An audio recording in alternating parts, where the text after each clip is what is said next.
Oi, pessoal, tudo bem com vocês? Eu sou a Poliana e hoje nós vamos falar sobre a esclerose múltipla e as células do sistema nervoso.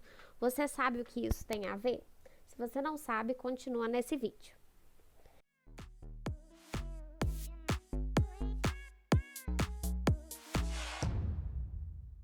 Primeiro, eu tenho que te perguntar o que é a esclerose múltipla. Você já deve ter ouvido falar sobre alguém que teve ou tem esclerose múltipla, mas você já se preocupou em pesquisar para saber o que é? Mas antes de te responder isso, eu preciso te contar um pouco sobre as células do sistema nervoso. No sistema nervoso, nós temos dois tipos de célula, os neurônios e as células da glia. Os neurônios, eles têm a função principal de responder a estímulos físicos e químicos, conduzir impulsos nervosos e também liberar reguladores químicos específicos para as funções do nosso corpo, né? Além disso, nós temos também as células da glia, que possuem funções variadas que eu vou contar para vocês. Primeiro, nós vamos falar dos neurônios. Essa é uma estrutura básica de um neurônio, tá? Então, o neurônio é composto por um corpo, ou também chamado de soma, corpo neuronal, né? Que possui expansões menores chamadas dendritos e uma expansão maior chamada axônio, que é ou não recoberta por bainha de mielina, que são essas bolinhas aqui. E possuem ao seu término os terminais axonais, né? Então, vamos falar das partes. O corpo celular ou o corpo neuronal, né, da célula, ou também chamado soma, ele possui o núcleo, o nucleolo, o pericário, que é o citoplasma dessa célula, e as organelas. As expansões, chamadas dendritos, elas são responsáveis por receber estímulos nervosos. Dendritos vem de dendron, do grego, que quer dizer árvore. Por isso a gente lembra dessas estruturas como se fossem galhos de uma árvore, tá? Que é a origem do nome mesmo. E os dendritos, então, eles vão receber esse estímulo para poder passar pelo neurônio, tá bom? Então, eles são receptores. Além disso, os dendritos, eles possuem a tal da espinha dendrítica que conecta com outros neurônios. A gente tem um maior número de espinhas dendríticas quando estamos em um ambiente enriquecido de estímulos, ou seja, quanto mais estímulo, mais espinha dendrítica. Isso é um sinal de que o nosso sistema nervoso é adaptável, a chamada, né, neuroplasticidade. Então, essa é uma das formas de neuroplasticidade. Tem várias, mas é só para vocês entenderem a importância. Então, os dendritos, eles vão receber o estímulo, passar no corpo celular e depois mandar pelo axônio.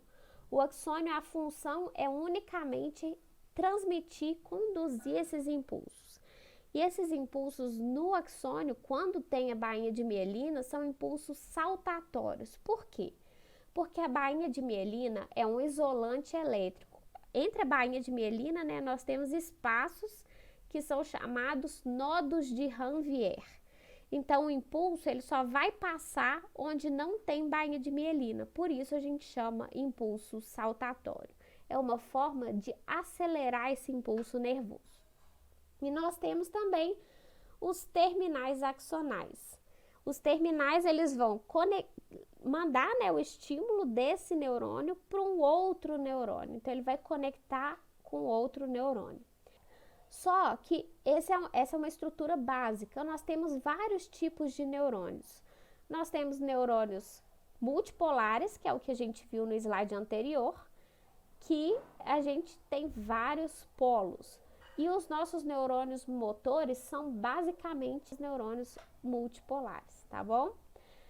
O neurônio bipolar, ele possui saindo de seu corpo duas expansões, uma referente aos dendritos e outra aos terminais axonais. E eles estão presentes principalmente na retina, na mucosa olfatória, no ouvido interno, né, no vestíbulo e na cóclea. E a gente pode tentar pensar num macete, né, porque bipolar é mais função sensorial. Então, a gente pode tentar lembrar dessas funções por ser um neurônio bipolar. E nós temos o pseudo-unipolar. Pseudo quer dizer falso. Sabe por que esse neurônio é falso? porque ele parece ser bipolar, mas ele é unipolar, porque ele tem um espacinho pequeno que depois se divide. Então, ele é como se fosse bipolar, mas ele não é. Então, ele é pseudo-unipolar. Então, uma parte dele é referente aos dendritos e a outra é referente aos terminais axonais também. E eles estão principalmente presentes nos gânglios sensitivos. O corpo celular desse neurônio, ele vai estar dentro dos gânglios sensitivos, lá no sistema nervoso periférico. Os dendritos vão estar lá na periferia, né, recebendo estímulos sensitivos, que são transmitidos para os terminais axonais que se encontram lá no sistema nervoso central, que vão ser passados para o neurônio que nós vamos ver agora. Porque além da classificação morfológica, que é de aparência, né, nós temos a classificação funcional. Então, o neurônio ele pode ser sensorial ou aferente, associativo ou interneurônio, motor ou eferente. Então, o neurônio sensorial, nós já vimos, pseudo-unipolar, aqui dentro do gânglio sensitivo, os dendritos recebendo os estímulos que vão passar para outros neurônios por meio dos terminais axonais. Então, esse neurônio associativo, também chamado de interneurônio, porque está entre dois neurônios, ele vai processar a informação recebida e mandar o estímulo para um neurônio motor, que vai realmente responder ao estímulo que foi recebido. Então, é um circuito. Aqui recebe um estímulo que é processado e manda uma resposta. Então, só para mostrar para vocês, o corpo celular do neurônio sensitivo, ele está no sistema nervoso periférico, enquanto o corpo celular, tanto do associativo quanto do motor, está no sistema nervoso central.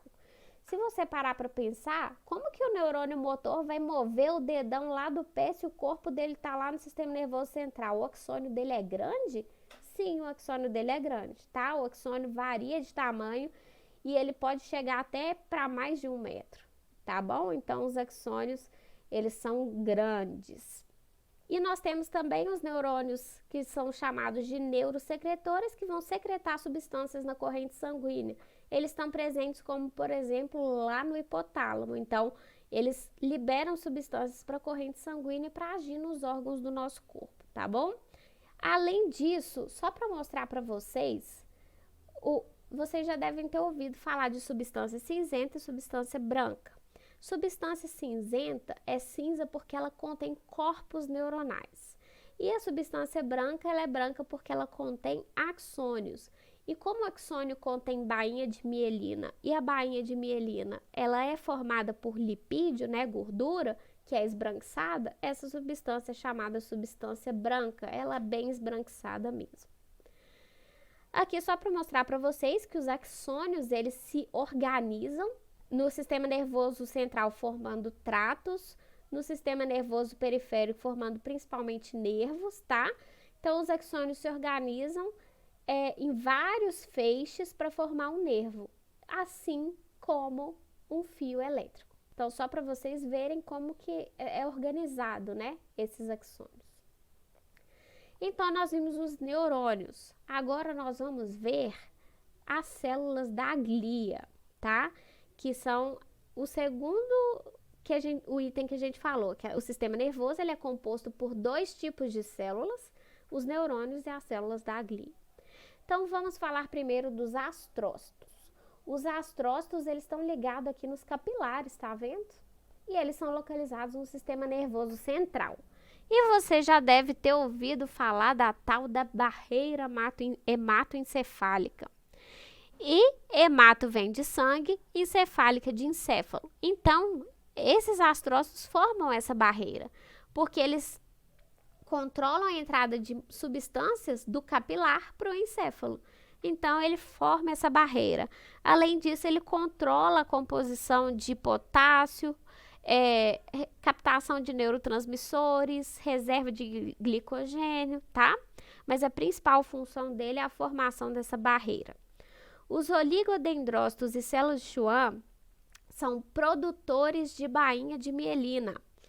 Os oligodendrócitos no sistema nervoso central e as de Schwann no sistema nervoso periférico. Nós temos também células ependimárias. Ependimárias lembra epitélio, não é? Só o início da palavra mesmo. Mas para vocês verem que isso parece pele, né? E pele tem função de revestir. Então, as células ependimárias, elas revestem as cavidades do nosso sistema nervoso central. Então, vai revestir os ventrículos, o aqueduto cerebral e o canal central da medula, que vocês vão ver nas próximas aulas. Além disso, ela vai ajudar a formar o chamado plexo coroide. O plexo coroide é aquelas estruturas que ficam em geral dentro dos ventrículos para formar o líquor. É um emaranhado de capilar que também possui um revestimento por essas células, como auxílio mesmo. A micróglia é como se fosse o macrófago do sistema nervoso central. Ele vai fagocitar, né, materiais estranhos e degenerados para poder eliminar essas substâncias. Nós temos também células satélites, também chamadas de gliócitos ganglionares, porque são células que vão ficar envoltas nos corpos celulares que estão nos gânglios do sistema nervoso periférico e vão dar suporte e nutrição para esses corpos. Então tá, nós vimos as células do sistema nervoso central, os neurônios, os tipos de neurônios, as células da glia, mas e a esclerose múltipla? Você não falou nada dela? Esclerose múltipla é uma doença autoimune que vai destruir a bainha de mielina da nossa célula. Esclerose vem de esclerose, que é o enrijecimento do tecido, principalmente por deposição de tecido cicatricial, ou seja, a mielina que foi destruída vai ser substituída por tecido cicatricial, tecido conjuntivo, tá? E como essa bainha de mielina, a gente falou que o impulso é mais rápido quando tem ela, né? Por ser impulso saltatório, o impulso vai lentificar, porque não vai ter bainha de mielina mais. E dependendo de qual região do sistema nervoso central essa bainha de mielina foi destruída, nós vamos ter diferentes sintomas. Mas a gente pode destacar a fadiga, a fraqueza muscular, também podemos destacar déficits visuais e entre outros sintomas. Eu queria mostrar para vocês que a bainha de mielina é muito importante e a sua destruição por um processo autoimune leva ao que chamamos de esclerose múltipla. Deu para entender? Então, eu agradeço por vocês terem me assistido até aqui. Espero que me acompanhem no Instagram também. E muito obrigada e até a próxima aula.